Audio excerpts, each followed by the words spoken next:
Toyota Camry ni boleh kata tiap-tiap bulan dia datang bengkel tapi tak buat apa-apa pun. Tapi customer ni memang bijak. Dia dah jadi regular customer Dr. Taya, dia gunakan peluang tu sehabis mungkin. Setiap kali dia nak jalan jauh, dia mesti datang cek dulu kereta dia. Pastikan kereta dia dalam keadaan baik. Macam ni baru panggil bijak, tak macam dia.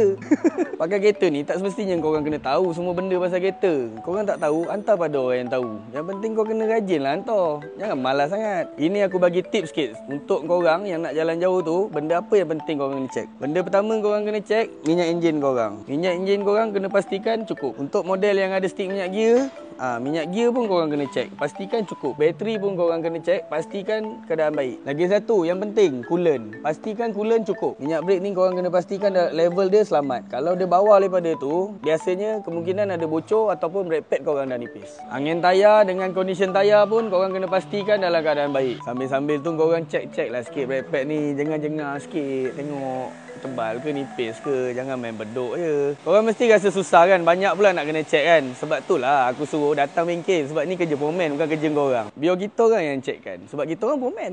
Untuk booking, link dekat bio. Nak free full check, datang pukul 9.